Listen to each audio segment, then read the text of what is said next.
Γεια σας και καλώς ορίσατε σε ακόμη ένα βίντεο της σειράς «Το Ισλάμ στην ελληνική γλώσσα». Το όνομά μου είναι Σοφία Τσουλάκη και αυτό είναι ακόμη ένα βίντεο και είναι το πρώτο βίντεο της καινούργιας χρονιάς 2022. Σήμερα που γράφω το βίντεο είναι η δεύτερη μέρα του Ιανουαρίου, η οποία είναι εξαιρετικά ηλιόλουστη εδώ στο Λονδίνο και με θερμοκρασίες πάρα πολύ καλές. Περίεργος πώς. Global warming. Λοιπόν, τα τελευταία βίντεο τα οποία έχω ανεβάσει στο κανάλι μου στο YouTube δεν ήταν στην ελληνική γλώσσα, ήταν στην αγγλική γλώσσα και ήταν τα βίντεο τα οποία δημιούργησα για τους φοιτητές μου στο πανεπιστήμιο. Ένεκα ο COVID πλέον διδάσκουμε, εγώ προσωπικά στην εμπειρία μου, διδάσκω στην τάξη μέσα, αλλά φτιάχνουμε και τα βίντεο για όσους φοιτητές πιθανόν δεν μπορούν να παρακολουθήσουν τα μαθήματα. Είναι η νέα εποχή. Και από τη στιγμή που είχα τα βίντεο θεώρησα καλό να τα έχω στο κανάλι μου, το οποίο σιγά σιγά αρχίζει και λειτουργεί σαν ένα σημείο στο οποίο γενικότερα η δουλειά μου, οι έρευνές μου, οι παρουσιάσεις μου στα διάφορα συνέδρια, ακαδημαϊκά συνέδρια, τα βάζω εκεί όλα να υπάρχουν. Επιστροφή λοιπόν στα ελληνόφωνα βίντεο, τα οποία αρκετοί από εσάς μου στέλνατε μηνύματα. Τι, δεν έχουμε άλλα ελληνικά? Θα έχουμε ελληνικά. Η καρδιά του καναλιού, ο βασικός σκοπός και στόχος είναι να ενημερώσει τους Έλληνες για το Ισλάμ. Οπότε εδώ είμαστε με τα ελληνικά, τα οποία απαιτούν πολύ χρόνο. Πρέπει να βάζετε subtitles. Λοιπόν, το σημερινό το θέμα πηγάζει από ένα σχόλιο, το οποίο γράφηκε μήνες πριν, μη σας πω και χρόνο, σε ένα από τα βίντεο. Να ξέρετε ότι κάποια από τα σχόλια τα βλέπω αμέσως, μου τα βγάζει το σύστημα και τσεκάρω τα σχόλια. Κάποια σχόλια περνάνε απαρατήρητα, δεν ξέρω γιατί. Και πρέπει να μπαίνω στη διαδικασία να τσεκάρω κάθε βίντεο για σχόλια. Που δεν το κάνω, δεν έχω χρόνο να το κάνω. Ένα λοιπόν από αυτά τα σχόλια το είδα πρόσφατα. Νομίζω ήταν στο βίντεο για την προσευχή, όπου ένας λογαριασμός που φαίνεται να ανήκει σε μία γυναίκα συνεισέφερε στην όλη συζήτηση λέγοντας ότι οι άνδρες είναι υποχρεωμένοι να πηγαίνουν στο μόσκ, στο τζαμί, ούτως ώστε ο ημάμις να τους έχει υποέλεγχο και μετά οι άντρες να ελέγχουν ουσιαστικά τις γυναίκες. Ένα σχόλιο το οποίο με απογοήτευσε, αυτή είναι η σωστή λέξη, πάρα πολύ. Θα μπορούσα να μπω στη διαδικασία να γράψω από κάτω, να απαντήσω γραπτός. Δεν το έκανα, γιατί θεωρώ ότι είναι μια μεγάλη πληγή. Καταρχάς είναι λάθος το σχόλιο. Η πεποίθηση αυτή είναι 100% λανθασμένη. Αλλά είναι και ευρέως διαδεδομένη. Και θεωρώ ότι είναι πολύ πιο χρήσιμο να έχουμε ένα βίντεο για αυτό το θέμα, παρά να γράψω κάτι το οποίο θα το δουν 5 άνθρωποι, 10 άνθρωποι. Πάμε λοιπόν τώρα σε αυτό το misconception, σε αυτή την παρανόηση, η οποία επαναλαμβάνω είναι διαδεδομένη και είναι διαδεδομένη διότι ιστορικά, να το πούμε έτσι, οι κοινότητες μουσουλμάνων έχουν αναπτυχθεί με τέτοιο τρόπο ώστε η πατριαρχία να έχει το πάνω χέρι. Αν όμως δούμε πρακτικά το Κοράνι αλλά και τα Χαντίθ και την προφητική παράδοση, ξεχνώντας οποιοδήποτε άλλη συνεισφορά άλλων σχολαρχών του παρελθόντος και τα συναφή, βλέπουμε ότι εν πρώτης αυτή η πεποίθηση είναι λανθασμένη και εν δευτέρης είναι ενάντια στο Ισλάμ. Και θα σας εξηγήσω γιατί και πώς. Αυτή η λογική του ότι ο Θεός, ο ημάμις, ο άντρας, η γυναίκα, δημιουργεί μια οριζόντια ιεραρχία. Σας έχω όμως ήδη πει πολλές φορές ότι στο Ισλάμ δεν υπάρχει ιεραρχία. Το Κοράνι πουθενά δεν αναφέρει ότι ο ημάμις θα διδάξει το Ισλάμ στον άντρα και ο άντρας θα διδάξει το Ισλάμ στη γυναίκα. Πουθενά. Αν μη τι άλλο, μάλλον πέραν τούτου, έχουμε την προφητική παράδοση που ο προφήτης μαλώνει τους μουσουλμάνους άνδρες και τους λέει μην εμποδίζετε τις γυναίκες να έρχονται στο τζαμί. Οι γυναίκες πρέπει να πηγαίνουμε στο τζαμί. Υπάρχει λογική και καλοσυνάτη εξαίρεση των γυναικών σε περίπτωση που δεν μπορούν να πάνε. Είτε γιατί είναι έγκυες ή γιατί έχουν πρωτογεννήσει και δεν είναι εύκολο πράγμα. Είτε γιατί έχουν πολύ μικρά παιδιά. Τα παιδιά δεν απαγορεύονται στο τζαμί. Έχω και το έχω ζήσει αυτό το πράγμα. Πάρα πολλές γυναίκες παίρνουν τα παιδιά τους και προσεύχονται μαζί στο τζαμί και είναι πολύ καλό παράδειγμα. Η διαφορά είναι ότι δεν θα πάρεις ένα νεογέννητο που δεν μπορεί να ελέγξει. Δεν μπορεί να βάλει τα κλάματα και να ενοχλήσει την κοινότητα. Οπότε από μία ηλικία και μετά τα παίρνουμε τα παιδιά στο τζαμί. Και συνίσταται αυτό το πράγμα. Και μάλιστα στις μέρες μας είναι καθιερωμένο οι γυναίκες. Δηλαδή τα παιδιά πάνε στο δωμάτιο του τζαμιού ή στο μέρος του τζαμιού που πάνε οι γυναίκες να προσευχηθούν. Αλλά στο Ισλάμ και ο άντρας μπορεί να πάρει το παιδί. Τα παιδιά δεν εξαιρούνται του τζαμιού. Ο προφήτης ποτέ δεν είπε μη φέρνετε τα παιδιά στο τζαμί. Νομίζω υπάρχει ένα χαντίθ σχετικά με αυτό. Αυτό και με το σκόρδο. Θα πάω και θα επανεξετάσω το χαντίθ. Αλλά οι γυναίκες πρέπει να πηγαίνουμε στο τζαμί. Επίσης, η λογική του ότι ο ημάμις θα ελέγχει τους άντρες. Αυτή είναι ακριβώς η λέξη στο σχόλιο.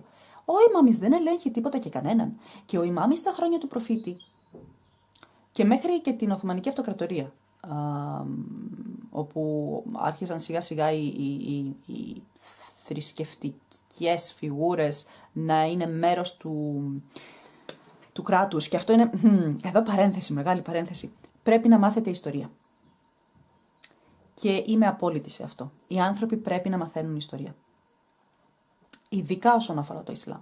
Είναι πάρα πολύ σημαντικό να ξέρουμε πώς το Ισλάμ έχει εξελιχθεί, όχι σαν βάση, όχι σαν Κοράνι και Χαντίθ, αλλά ως βιωματική εμπειρία των απλών μουσουλμάνων. Μέχρι και την Οθωμανική Αυτοκρατορία, δηλαδή μέχρι το 14ο περίπου αιώνα, όπου οι τουρκικές φυλές άρχισαν σιγά σιγά να κάνουν expansion και να παίρνουν τον έλεγχο των Muslim majority countries, των περιοχών όπου υπήρχαν μουσουλμάνοι. Οι σχολάρχες ήταν εντελώς ανεξάρτητοι από το κράτος. Ως εκ τούτου, ένας ημάμις ήταν ένας απλός άνθρωπος, ο οποίος οδηγούσε την προσευχή. Και η χούτμπα, το κήρυγμα, που το κήρυγμα το ξεκίνησε ο προφήτης, αλλά το ξεκίνησε ο προφήτης γιατί ο προφήτης ήταν ο προφήτης. Ήταν η δουλειά του. Ήταν η αποστολή του, όχι η δουλειά, η αποστολή του να κηρύττει και να ενημερώνει και ουσιαστικά να διαμορφώνει τους μουσουλμάνους. Από εκεί και πέρα, ένας ημάμις ήταν ένας οποιοσδήποτε άνθρωπος. Και υπάρχουν, ακόμα και σήμερα, υπάρχουν φωτογραφίες που βλέπουμε της προσευχής να ηγείται και να είναι ημάμις. Ξέρω εγώ, ένας οδοκαθαριστής, κάποιος δηλαδή όχι κάποιος που βρίσκεται ψηλά στην κοινωνική ιεραρχία. Από την Οθωμανική Αυτοκρατορία και μετά τι συνέβη. Στην Οθωμανική Αυτοκρατορία ουσιαστικά οι ημάμιδες και γενικότερα οι σχολάρχες, οι καντί, οι δικαστές έγιναν μέρος του κρατικού μηχανισμού. Πώς είναι σήμερα στην Ελλάδα, για να καταλάβετε, πώς είναι σήμερα στην Ελλάδα η Εκκλησία, οι ιεράρχες, οι ιερείς, και πιο πάνω, δεσπότες και δεν συμμαζεύεται, που είναι δημόσιοι υπάλληλοι στην Ελλάδα. Κυριολεκτικά είναι δημόσιοι υπάλληλοι. Αυτό λοιπόν ξεκίνησε στην Οθωμανική Αυτοκρατορία. Στο Ισλάμ συγκεκριμένα. Και σήμερα, αν πάτε σε μια μουσουλμανική χώρα, στην Αίγυπτο, για παράδειγμα, πάντα μιλάω για την Αίγυπτο γιατί την αγαπάω και έχω δεσμούς με την Αίγυπτο, θα δείτε ότι ναι, οι ημάμιδες σήμερα είναι δημοσίοι υπάλληλοι. Τους προσλαμβάνει το κράτος και τους καθοδηγεί το κράτος.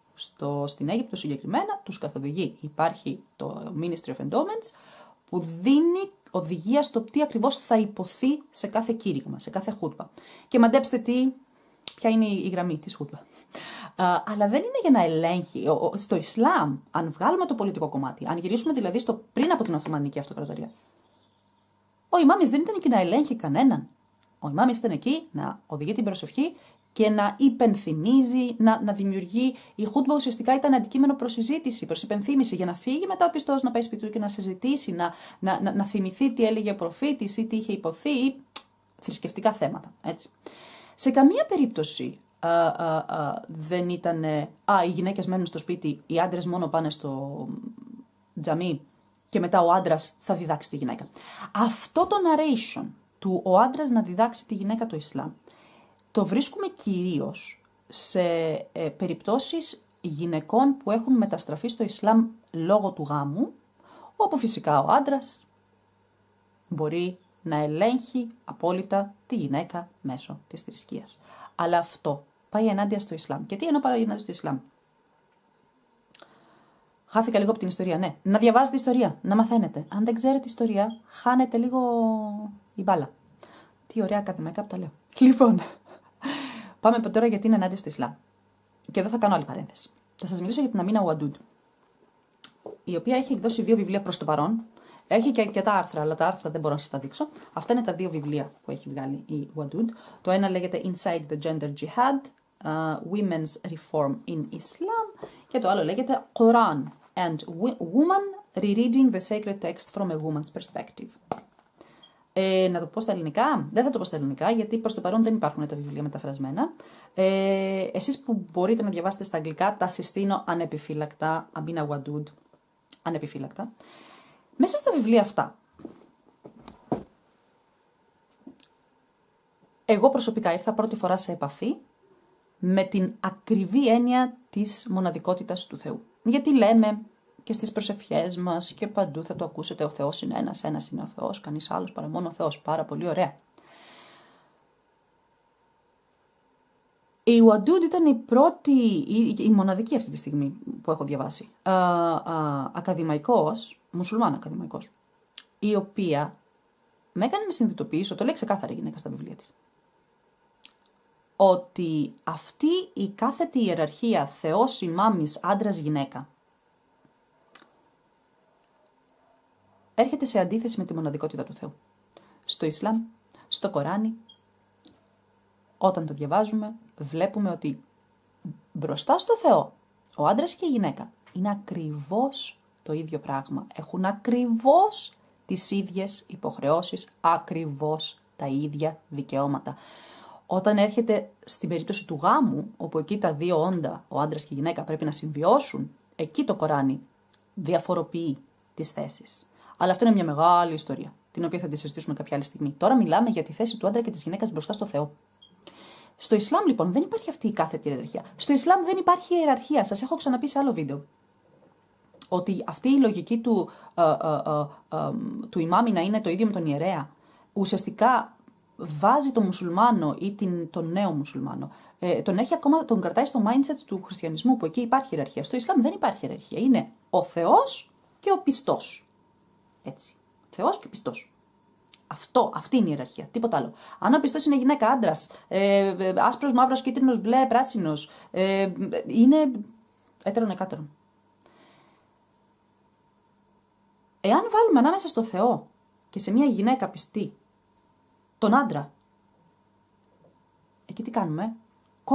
Κόβουμε την επαφή της γυναίκας μουσουλμάνας με το θείο. Και ουσιαστικά βάζουμε έναν ενδιάμεσο σε αυτή τη σχέση. Και αυτό είναι ενάντια στο Ισλάμ. Ο Θεός είναι ένας και η γυναίκα έρχεται σε επαφή με το θείο άμεσα. Να μου πεις, και τόσα χρόνια που έχουμε τόσους άντρες σχολάρχες, έχουμε τόσα βιβλία, τον Σάφαη, τον Μάλικη, έχουμε τόσους χιλιάδες σχολάρχες άντρες. Γιατί πού είναι οι γυναίκες? Αυτό είναι μια μεγάλη ιστορία, θα τη συζητήσουμε σε άλλο βίντεο. Πού είναι οι γυναίκες? Γιατί αυτή η λανθάνουσα πατριαρχική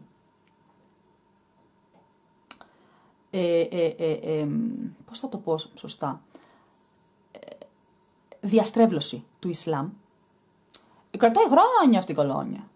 Και γι' αυτό σήμερα στις μέρες μας γυναίκες όπως η Ουαντούντ, σχολάρχες όπως και δεν θα έπρεπε καν να λέω γυναίκες, θα έπρεπε να λέω σχολάρχες όπως η Ουαντούντ, αντιμετωπίζουν απίστευτες αντιστάσεις και έχουν πληρώσει το τίμημα. Η Ουαντούντ έχασε τη δουλειά της σε καθηγήτρια πανεπιστημίου, είχε απειλές κατά της ζωής της, ακόμα και σήμερα το όνομά της is being vilified in English. Το δαιμονοποιούν πάρα πολύ neo-traditionalists. Και όλα αυτά γιατί? Γιατί γύρισε και είπε ότι η γυναίκα πιστός πιστοί και ο Θεός έχουν άμεση επαφή. Δεν έχουμε την ιεραρχία. Την ιεραρχία που υπάρχει στο χριστιανισμό. Δεν θα μιλήσω για Ιουδαϊσμό γιατί δεν ξέρω, δεν είμαι γνώστης του Ιουδαϊσμού. Αλλά στο χριστιανισμό είναι έχεις το Θεό, μετά έχεις το Χριστό, μετά έχεις την Παναγία, μετά έχεις τους Αγίους, μετά έχεις τους παπάδες και μετά είναι ο πιστός. Αυτό όλο, ουσιαστικά αυτό ήρθε το Ισλάμ να αναιρέσει. Να σου πει ότι ανάμεσα στο Θεό και στο πιστό, ανεξαρτήτου γένους, δεν υπάρχουν διαμεσολαβητές. Άρα για να γυρίσω στο σχόλιο, το οποίο είναι λανθασμένο, αλλά είναι διαδεδομένο. Δεν θα μαλώσω τη χρήστρια ή τον χρήστη που το έκανε και αν μη τι άλλο ευχαριστώ γιατί, ορίστε, φτιάχνουμε ένα βίντεο. Αλλά είναι λανθασμένο. Και εδώ θα συνιστούσα, εκτός από ιστορία, που πρέπει να μάθετε ιστορία, να διαβάζετε και πολλούς διαφορετικούς σχολάρχες και υπάρχει αυτή η τάση στους σαλαφιστές, νεοσαλαφιστές, να συστήνουν να διαβάζουμε μόνο σχολάρχες που γράψανε στον 6ο και στον 7ο και στον 8ο και στον 12ο αιώνα. Δεν είναι λάθος να διαβάζουμε αυτούς τους σχολάρχες. Το λάθος είναι να προσπαθούμε να διαμορφωθούμε ως άτομα αποκλειστικά και μόνο στις βάσεις που αυτοί οι σχολάρχες δημιούργησαν. Πρώτα απ' όλα, εάν πραγματικά διαβάσει κάποιος τον Σαφάι, για παράδειγμα, θα δει ότι από μόνοι τους αυτοί οι σχολάρχες λέγανε «Μη με ακολουθείς τυφλά», αυτό το έχει πει συγκεκριμένο Σαφάι, το έχει γράψει, «Μη με ακολουθείς τυφλά, γιατί μπορεί και να κάνω λάθος». Χρησιμοποίησε το δικό σου το μυαλό. Και αυτοί οι σχολάρχες εκείνων των καιρών, του παρελθόντος, σήμερα θα τους λέγαμε αρχαίους, έκαναν πολύ καλή δουλειά στα πλαίσια των δυνατοτήτων τους και στο πλαίσιο της εποχής τους. Και όταν λέω δυνατοτήτων, τι εννοώ. Ένας σχολάρχης μουσουλμάνος του 10ου αιώνα θα έπρεπε να παρατήσει η οικογένεια, να ταξιδέψει στον τότε γνωστό Ισλαμικό κόσμο και να διαβάσει πάρα πολλά βιβλία για να γράψει.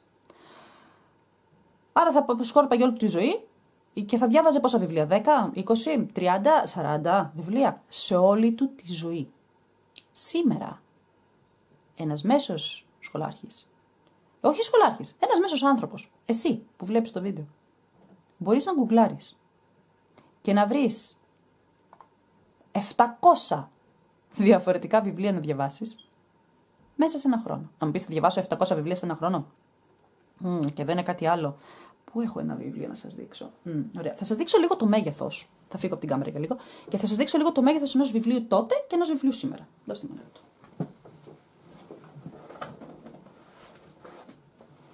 Λοιπόν, εδώ και έχω άλλο ένα.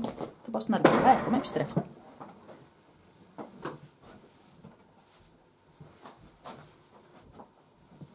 Επέστρεψα. Λοιπόν, αυτά τα δύο, καταρχάς το σαλόνι μου είναι γεμάτο, εμείς στο σαλόνι σήμερα, είναι γεμάτο βιβλία, το καταλάβατε.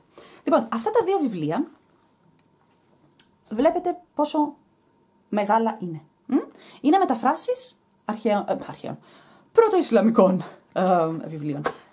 Αυτό γράφτηκε περίπου έναν αιώνα μετά το θάνατο του προφήτη και αυτό, θα σας γελάσω και δεν το θέλω, δώστε μου ένα λεπτό.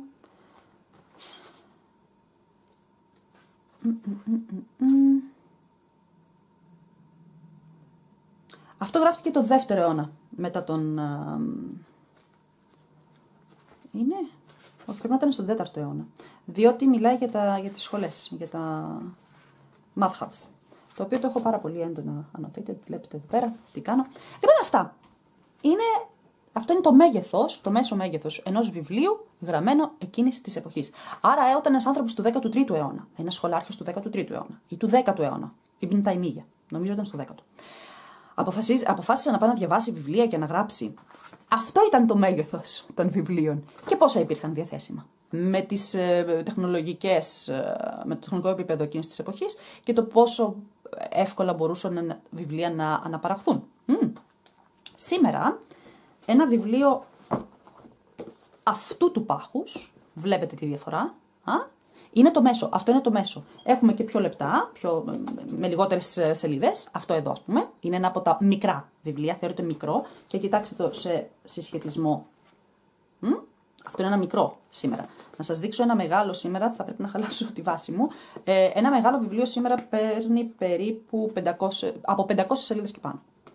Και υπάρχουν διαθέσιμα, πρέπει να τα διαβάσουμε. Μπορώ να σας στείλω φωτογραφίες. Τα έχω.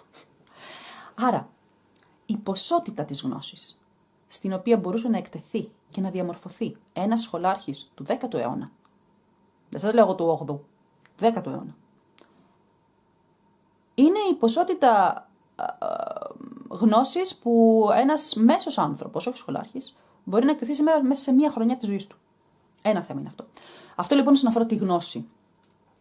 Το άλλο κομμάτι είναι το context, οι κοινωνικές περιστάσεις. Έτσι. Όταν έγραφε ο Σαφαΐ, όταν έγραφε ο Ιμπν Ταϊμίγια, γράφανε για τις δικές τους κοινωνίες, για τις δικές τους communities. Δεν γράφανε για τη δικιά μας σήμερα. Άρα ναι, είναι σωστό να πηγαίνουμε να διαβάζουμε. Φυσικά είναι σωστό. Αν δεν ήταν, δεν θα τα είχα, δεν θα τα διάβαζα. Αλλά είναι λάθος να παραμένουμε μόνο σε αυτά. Έκτοτε οι κοινωνίες έχουν αλλάξει. Η σκέψη έχει develop, έχει αναπτυχθεί. Και είναι σημαντικό να διαβάζουμε σχολάρχες του σήμερα και εξαρτάται από το τι θέλετε να κάνετε. Αλλά εάν θέλετε να έχετε μια άποψη του Ισλάμ στο πώς βιώνεται ως βιωματική εμπειρία, ως θρησκεία, στο σήμερα, προφανώς και θα πρέπει να διαβάσετε βιβλία του σήμερα. Εδώ νομίζω θα το κλείσω το βίντεο, γιατί αυτό ήθελα κυρίως να ξεκαθαρίσω, ότι αυτή η λογική του ότι ο ημάμις, ο άντρας, η γυναίκα είναι λανθασμένη, πηγαίνει ενάντια στις αρχές του Ισλάμ. Δηλαδή, εγώ προσωπικά πιστεύω ότι αν πήγαινε κάποιος στον προφήτη και του έλεγε προφήτη και μετά γυναίκα, ο προφήτης δεν νομίζω να χαιρότανε. Και γι' αυτό ο προφήτης από μόνος του είπε στους άντρες, μην εμποδίζετε τις γυναίκες να έρχονται στην προσευχή στο τζαμί. Μην τις εμποδίζετε. Το είπε ο προφήτης. Και να μου πεις κανείς τι τις εμποδίζει. Μόρ τις εμποδίζουν. Πηγαίνετε να δείτε στα τζαμιά και ειδικά στην Ελλάδα που έχουμε ένα πλέον επίσημο τζαμί στην Αθήνα, αλλά σε όλες τις πόλεις υπάρχουν τζαμιά. Εγώ στην Κρήτη που ήξερα Χανιά και Ρέθυμο, ξέρα πού είναι τα τζαμιά. Είναι μικρά δωμάτια ουσιαστικά, είναι μικρά διαμερίσματα. Αλλού είναι γκαράζ. Πηγαίνετε και δείτε αν υπάρχει χώρος για τις γυναίκες. Και πού υπάρχει χώρος για τις γυναίκες. Και πώς έμεσα μπορούν να εμποδίζονται οι γυναίκες. Και πώς αυτή η λογική την οποία εξέφρασε το συγκεκριμένο σχόλιο κάτω από το βίντεό μου, ότι οι άντρες πρέπει να πηγαίνουν και μετά θα μαθαίνουν οι άντρες τις γυναίκες. Πώς αυτή η λογική αποκλείει τις γυναίκες από τα τζαμιά. Άρα ουσιαστικά αυτή η λογική εναντιώνεται σε αυτό που είπε ο προφήτης. Μην καταπίνετε αμάσιτο οτιδήποτε σας λέει κάποιος. Πολύ σημαντική λεπτομέρεια. Μην προσπαθείτε να μάθετε το Ισλάμ μέσα από απλούς μουσουλμάνους. Μέσα από σχολάρχες, ναι, αλλά και πάλι, προσέξτε, σας είπα να διαβάζετε σχολάρχες της σημερινής εποχής, 20ου-21ου αιώνα. Όχι όμως έναν. Μην κολλήσετε σε έναν. Σας είπα ότι από την Αμίνα Ουαντούντ, εγώ αυτό που έχω κρατήσει σαν γυναίκα, έχω κρατήσει δύο πράγματα. Το ένα είναι αυτό, ότι η γυναίκα πιστή και ο Θεός έχονται σε άμεση επαφή. Δεν ενδιάμεσος. Αλλά αυτή ήταν η συνεισφορά της Ουαντούντ. Από τον Άμπου Αλ-Φάντλ έχω κρατήσει κάτι άλλο. Από τον Φαρίντε Σακ έχω κρατήσει κάτι άλλο. Και έτσι διαμορφώνεται. Ένας μόνο δεν ξέρει τα πάντα. Και αυτό πάλι είναι το αποτέλεσμα της εποχής μας. Μην κολλάτε σε έναν σχολάρχη. Διαβάζω Ιμπν Ταϊμίγια και ξέρω το Ισλάμ. Όχι, δεν ξέρεις το Ισλάμ. Ξέρεις τις απόψεις του Ιμπν Ταϊμίγια για την εποχή του και για την κοινωνία του. Γιατί ο Ιμπν Ταϊμίγια έζησε, ξέρω εγώ, σε αυτό που λέμε Μέση Ανατολή, αλλά στην Ινδονησία την ίδια περίοδο ήταν διαφορετικές περιστάσεις. Και αυτό είναι πραγματικότητα. Όσοι είσαστε αγγλομαθείς, όσοι ξέρετε αγγλικά, πηγαίνετε να διαβάσετε τον Ιμπν Μπατούτα. Ο Ιμπν Μπατούτα είναι ένα καταπληκτικό παράδειγμα ανθρώπου ο οποίος ταξίδεψε στο 13ο αιώνα, έφυγε από την Τινησία και ταξίδεψε σε όλο το γνωστό Ισλαμικό κόσμο. Πήγε η Ινδία και τη δεξιά μπάντα, όπως κοιτάμε το δεξιά πάντα, όπως κοιτάμε το χάρτη. Και κατέγραφε τις καθημερινότητες του. Είναι 3 τόμοι η ζωή του, θα συνιστούσα τα ταξίδια του. Θα συνιστούσα να τα διαβάσετε. Είναι εκπληκτικό υλικό, το διαβάζω για ψυχαγωγία. Και εκεί μέσα θα δείτε, ο Ιμπν Πατούτα ήταν καντί, ήταν δικαστής, ήταν σχολάρχης στο Ισλάμ. Και θα δείτε πώς έχει καταγράψει, και το έχει καταγράψει, δεν είναι ότι απλά το αποσιώπησε, το έχει καταγράψει. Το γεγονός ότι ήρθε σε επαφή, πήγε σε μια περιοχή, Ινδία, Ινδονησία, όπου είδε πως ο τοπικός καντί, ο τοπικός δικαστής, μουσουλμάνος δικαστής, ήταν μόνος του μέσα στο σπίτι του, στο δωμάτιό του, με μια νέα και όμορφη γυναίκα που ήταν φίλη του καντί. Και συζητάγανε πολύ casual. Και όταν μπήκε ο Ιμπν Πατούτα και το είδε, έπαθε σοκ, γιατί στα δικά του τα μέρη, την ίδια περίοδο, στην Τινησία, υπήρχε segregation, οι άντρες από τις γυναίκες διαφοροποιούνταν. Και όταν ο Ιμπν Πατούτα πήγε στο συνάδελφό του και του είπε, μα πώς είναι αυτό το πράγμα, γιατί το κάνεις? Ο συνάδελφος χαμογέλασε και του λέει, άκου να δεις, εμείς εδώ έχουμε άλλα έθιμα. Οι δικές μας οι γυναίκες εδώ δεν είναι σαν τις δικές σας τις γυναίκες. Και εδώ πέρα κάνουμε παρέα τα 2 φύλλα μεταξύ μας και δεν υπάρχει πρόβλημα. Αυτό λοιπόν καταγράφηκε για το 13ο αιώνα και βλέπετε πώς από τότε υπήρχαν διαφοροποιήσεις ανάμεσα στις κοινωνίες. Γι' αυτό σας λέω, μαθαίνετε ιστορία.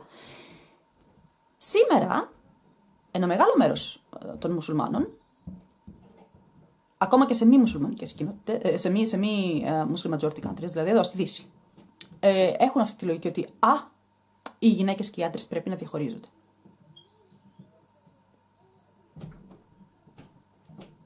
Η βάση είναι ότι οι σύζυγοι του προφήτη έπρεπε να μην έχονται σε άμεση επαφή με τους πιστούς. Είναι πάρα πολύ λογικό, γιατί ήταν οι σύζυγοι του προφήτη και γιατί εκείνα τα χρόνια ο προφήτης ήταν υποκαταδίωξη και γιατί έπρεπε να προστατευτούν και γιατί έχει άλλη βαρύτητα να είσαι η σύζυγος του προφήτη, που ήταν και ο πολιτικός άρχοντας της περιοχής. Έτσι. Για τις καθημερινές γυναίκες σήμερα δεν υπάρχει λόγος. Αλλά, τέλος πάντων, νομίζω το έκανα πολύ μακροσκελές το βίντεο. Για να γυρίσουμε στο σχόλιο, αυτή η άποψη του ενδιάμεσου, ο άντρας να είναι ο ενδιάμεσος, είναι λανθασμένη. Και καλό θα είναι να γνωρίζετε τη θρησκεία σας, αν είστε μουσουλμάνοι, το Ισλάμ, αν δεν είστε μουσουλμάνοι, να το γνωρίσετε σε βάθος και να μην ακούτε δεξιά-αριστερά αυτά που ο καθένας μπορεί να πει. Γιατί ο καθένας, αν μαθαίνετε το Ισλάμ μέσα από έναν μέσο μουσουλμάνο, θα σας πει ότι θέλει εκείνος. Γιατί δεν ξέρετε. Και ξέρει ότι δεν ξέρετε. Άρα μπορεί να γυρίσει να σας πει ότι στο Ισλάμ εμείς οι μουσουλμάνοι πρέπει να μας εξυπηρετείτε εσείς και να κάνετε τα πάντα και να μας ταΐζετε, ξέρω εγώ, και να μας... Δεν υπάρχει αυτό πουθενά. Οπότε να μαθαίνετε λίγο παραπάνω. Αυτά για το σχόλιο. Κάντε σχόλια κάτω από το βίντεο για να μου πείτε ποια άλλα θέματα θέλετε να αγγίξω, αλλά να είναι λογικά τα θέματα. Και στο επόμενο θα φτιάξω τώρα ακόμα ένα βίντεο, στο οποίο θα σας μιλάω λίγο για το Κοράνι και για την προσπάθειά μου, μετά από πολλά μηνύματα που μου έχετε στείλει και σχόλια, να αρχίσω σιγά σιγά να δημιουργώ ένα ταφσίρ. Αλλά αυτά στο επόμενο βίντεο. Προς το παρόν να περνάτε καλά, να προσέχετε τους εαυτούς σας και αφήστε μου σχόλια με θέματα τα οποία θέλετε να αγγίξω όσον αφορά το Ισλάμ. Από εμένα, για τώρα, γεια σας.